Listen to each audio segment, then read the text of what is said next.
पुणे बंगळूर राष्ट्रीय महामार्ग क्रमांक 4 वर सांगली जिल्ह्यात तांदुळवाडी हे गाव आहे। ऊस, हळद ही या गावातली मुख्य पिकं।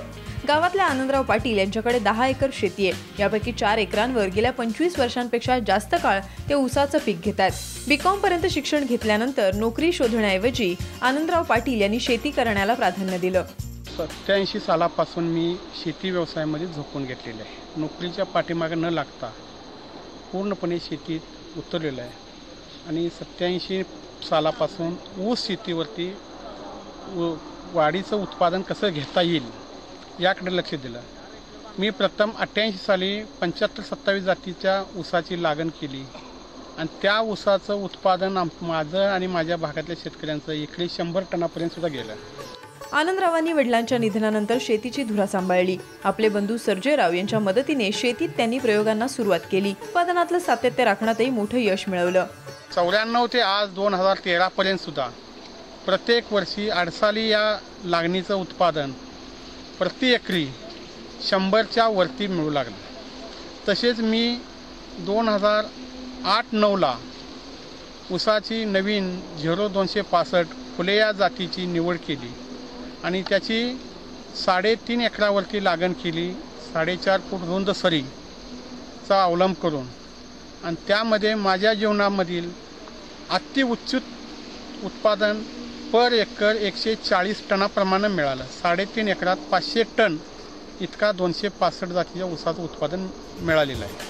गेल्या 25 वर्षात त्यांना ऊस उत्पादनातलं सातत्य टिकवता आलंय। 1994 पासून ते कोश 86-032 या वाणाच्या ऊसाचं पीक घेत आहेत। विशेष म्हणजे त्यांनी या वाणाच्या उत्पादनात सातत्य राखलंय। शेती करताना कोणत्याही कामाचा ते बारकाईने अभ्यास करतात।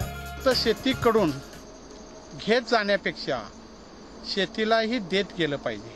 आता शेतीला काय दिलं पाहिजे तर प्रथम आपल्या शेतीचा सेंद्रिय कर्ब कसा वाढेल इकडे लक्ष दिलं पाहिजे। यासाठी उपलब्ध असणारं शेणखत, समजा आपल्याकडे उपलब्ध शेणखत नाही, मेंढ्या बसवणे ते नाही जमलं, कारखान्यांचं कंपोस्ट मिळतं ते एकरी 20 टनापासून वापरणं गरजेचं आहे। तसेच कंपोस्ट नाही मिळालं तर 1 टनापर्यंत गांडूळ खत वापरावं। त्यातूनही आपणाला गांडूळ खत सुद्धा उपलब्ध न झालं तर मार्केटमध्ये आज लिंबोळी चूर्णसारखं सोन्यासारखं खत मिळू लागलेलं आहे। त्याबरोबर अखाद्य पेंडीमध्ये करंजी पेंड याचा जर आपण पर एकर 1 टनापासून वापर केला तर आपल्या जमिनीची सेंद्रिय कर्बाची गरज पूर्णपणे होईल। ऊस शेतीमध्ये पाणी नियोजन अतिशय महत्त्वाचं आहे। रासायनिक खतांचा संतुलित वापर ठेवला आणि पाण्याचा नियंत्रित वापर केला तर ते शक्य असल्याचं आनंदरावांनी दाखवून दिलंय। पाटील यांनी आपल्याकडील ऊस पिकाला पाणी देण्यासाठी ठिबकचा वापर केलाय। आडसाली ऊसाचं पीक घेताना ऊसाची वेगवेगळ्या टप्प्यात काळजी घ्यावी। 60 ते 65 दिवसांच्या काळात खतं द्यावीत। त्यानंतर पीक 90 ते 100 दिवसांचं झाल्यानंतर ऊसाची बांधणी करण्याचा सल्ला ते देतात। आपला ऊस 90 ते 100 दिवसात मोठ्या बांधणीला येतो, पण 70व्या दिवशी जेव्हा डोस टाकतो त्यावेळेला आपण हलकी बाळ बांधणी केली पाहिजे आणि करणं गरजेचं आहे। आणि मोठ्या बांधणीच्या वेळेला परत आपण 3 पोती DAP, 2 पोती युरिया, 2 पोती पोटॅश, 10 किलो सल्फर आणि 10 किलो मॅग्नेशियम सल्फेट ह्याची मात्रा देऊन मोठी बांधणी करावी। मोठी बांधणी करत असताना शेतकरी बांधवांनी ऊस कधी खोल स्वरूपात खोलीनं बांधणी करू नये, तर बांधणी ही उतळ स्वरूपात व्हावी। ऊसाला गव्हाण राहिली पाहिजे किंवा वरंब्यावरती अंतर राहिलं पाहिजे, त्यामुळं येणाऱ्या ऊसांना जाडी शेवटपर्यंत टिकून राहते। भरघोस उत्पादनासाठी योग्य नियोजन केल्यास ऊसाची शेती चांगली परवडत असल्याचा त्यांचा अनुभव आहे। गतवर्षी त्यांनी ऊसापासून एकरी 140 टन उत्पादन घेण्याचा विक्रम केलाय, पण सरासरी ते 100 टन उत्पादन घेतात। फक्त आडसाली ऊसापासून 100 टनांचं उत्पादन घेता येतं। यापासून त्यांना एकरी जवळपास 60,000 रुपयांचा खर्च वगळता किमान 1.5 ते 2.5 लाखांचा नफा मिळालाय। ऊस शेतीमध्ये आपणाला मोठ्या प्रमाणात जर उत्पादन घेतलं तर आपल्या कुटुंबाची आर्थिक भरभराट होण्यास कुठलीही अडचण नाही। आज मी माझ्या शेतीच्या जीवावरती मुलांचं इंजिनिअरिंग, मेडिकल सारखं शिक्षण पूर्ण करू शकतो।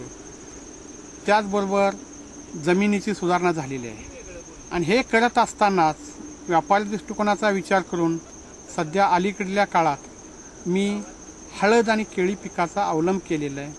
हळदीमध्ये सुद्धा उत्पादन भरघोस एकरी 35 क्विंटल पतूर घेतलेलं आहे आणि केळीचं उत्पादन पहिल्याच पिकामध्ये पहिल्या वर्षी मला पर एकर 45 टन केळी मिळालेली आहेत. ऊसाच्या पिकाचं भरघोस पीक घेतलं तर ते चांगलं परवडतं असा आनंद पाटील यांचा अनुभव आहे.